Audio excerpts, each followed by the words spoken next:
Okay. So Leon Johnson played. Shetron was playing more than normal, and then he went out. 73 went out, so Birmingham went back in, and then Maturko had to go in and play some. Number 8 went out.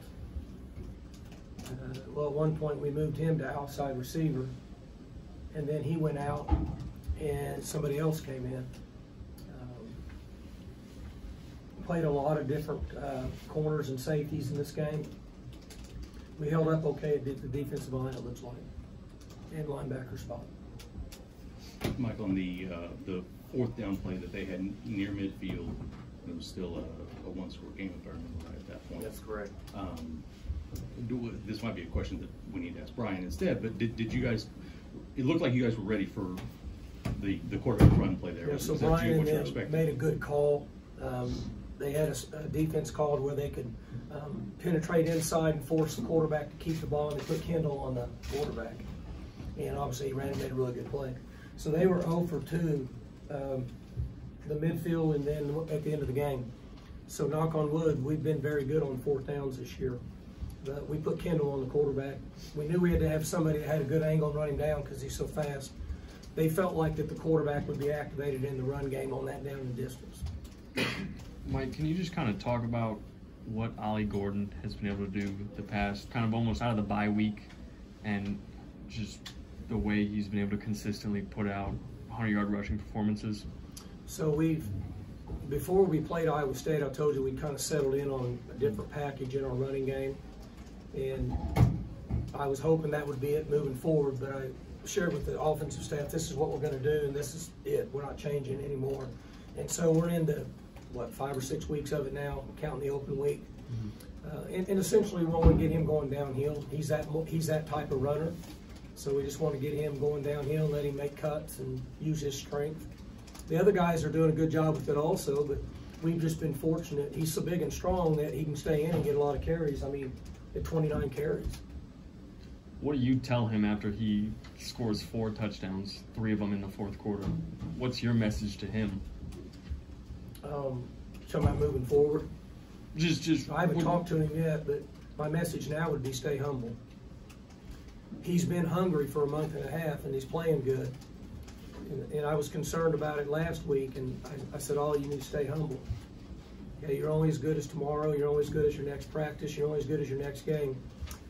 Cincinnati could care less what you did. Last week I said the same thing. I think West Virginia could care less what you did. He needs to stay humble, stay hungry. If he does that, he'll be fine. As soon as he starts thinking that he's arrived, it's just kind of karma, man. It just doesn't work out well. That's just my opinion. So that would be the message, is to stay humble and stay hungry. Did he have, he got up pretty slow there at the end of the half, walked off the field kind of gingerly. Did he have any kind of injury or anything like that? Was he shaken up? After the end of the first half? I think first half. You talking about Ollie? Yeah. He was down for a while, but then they said he was okay, so I didn't even ask what it was. Mike, you muffed that punt early, and they did something similar with the lead in the fourth quarter. How big was that to have you guys punted down, and all of a sudden you got the ball on the plus side of the field? Well, it really gave us life on the road.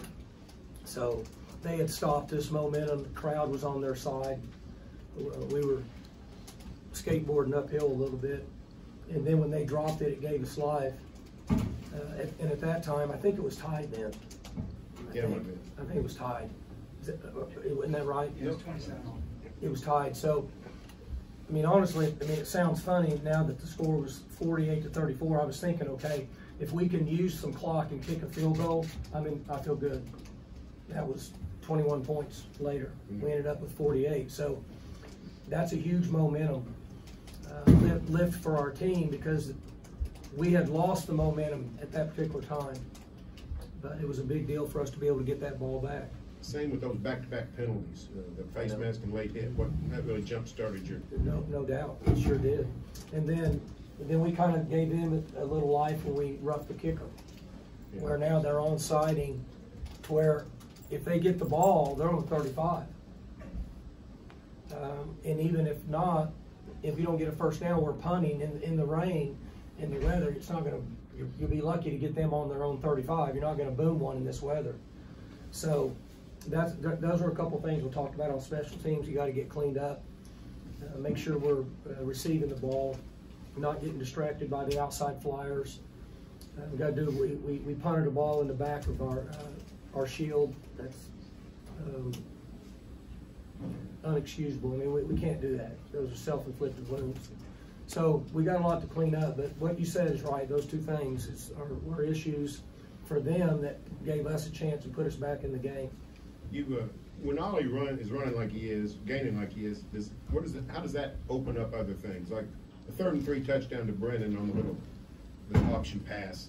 Yeah. I mean, you ran Ollie up the middle, and everybody in the park thought he was getting the ball. Yeah. So that, and when that started happening, into the 3rd quarter, 4th quarter, being, I'm not the smartest coach in the world, but I said, guys, we gotta lean on Ollie. We gotta make him stop Ollie. We gotta pound him, and which they did. We came up with different ways to run the ball, but still allowed him because he was rolling. And it was interesting. They were playing 3 over 2 to our 2 receivers the whole game. The ball was cutting backside where there was no support player. I was a little surprised with that. And then when they got out of it, they pressured us. They brought, it's either 32 or 23. I don't know what his number is, but they brought him off the edge, and he overran the play, and Ollie went under him. That's just kind of bad break and crooked refs. They're going to look at that, and they're going to think they had a perfect call, and he overran the play. So then when Ollie came through, there's nobody home because he pushed up the field. So things went well for us in those situations. Mike, on this winning streak you guys are on, defensively, there's been a lot of big plays, big touchdowns from opponents, but you do enough at the end of the game on that side of the ball to end up winning. Is that credit to Nardo, or what? We still have a lot. Their defense played good in the first down. It's got to get off field on 3rd down. And then like the one that they threw on Cam Epps over his head, that was in cover 2. He's a cover 2 safety. He could have been all the way in whatever, south of here, North Carolina, for all I care. And he should have never got run by. Nardo had a great call. We just didn't play it right. And again, they're freshmen. When you're playing with freshmen, they're going to make some mistakes. Unfortunately, 3, 8, 7, and 11 are going to learn on the run. Now, the drive they went down and scored before they onsided, we fell into the trap